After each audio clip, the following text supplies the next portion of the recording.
Today we're going to talk about the driver and how to hit straighter, more consistent drives. Some of the things that Alex and I have been working on are key fundamental things you want to use with irons or the driver. So Alex, let's have you set up first. The first thing we want to do is make sure we have great alignment. So when Alex sets up, he makes sure he picks his spot right in front of his ball and lines his driver face up with that, and then subsequently lines up his feet with that.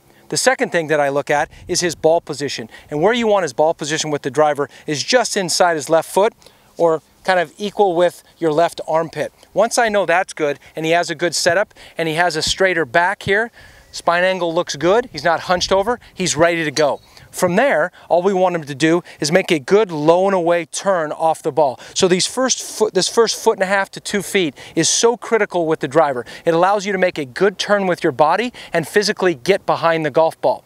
One of the challenges a lot of players and amateurs have is they don't make a good turn off the ball and they just pick up the club. Alex, if you'll demonstrate that. So you can see there, he truly hasn't made a proper turn off the ball, and then you drop the club back on top of the ball instead of making a good sweeping swing through the ball. So again, good setup, good ball position, good alignment, low and away, allows him to make a good turn and fire through the ball. Right down the middle every single time.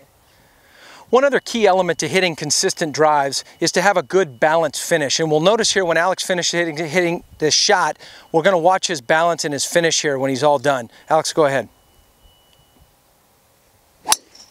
So when Alex is done, the energy and weight transfer is that way. And you can notice he's in a great finish position here. Back is straight, left leg is straight, and the energy is out there towards the golf ball, not left. You notice his feet too. There wasn't a lot of movement in his feet through the ball. We're also going to talk about how to draw the ball and fade the ball off the tee. And this is a lot simpler than most people might think. What we're going to do to draw the ball is simply this. Alex is going to go ahead and line his face up at the target where he wants the ball to finish. But he's going to aim his feet right of the target where he wants the ball to start. His path will produce where the ball is going to start.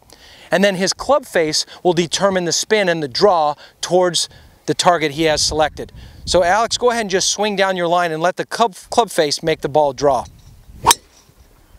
So there the ball started exactly down his line where he wanted it, and then the ball drew about 15 yards back to where his face was lined up in the beginning. The same applies for the fade. So Alex is going to go ahead and set up here again. And what he's going to do is he's going to set his face to where he wants the ball to finish, and then open his stance just a bit down the left side. Now with his feet down the left side, he's going to swing down that path, and with the face, which is open to him, pointed at the target, the ball should start down the left-hand side and cut back towards his target. Beautiful little fade about 5 yards back towards his target. So again, it's about lining up where you want the ball to start, swinging down that line, and allowing the face angle to create the cut or the draw you want. From my perspective, the drive is simply something to get you in the fairway. So I'm looking for the simplest way I can swing the golf club and hit it the most consistently. Spanos has a great practice facility on the south side, which is the range there. That has a great practice facility to hit balls. And you know, if you have the availability to come out to Brookside, it's a great place to practice as well.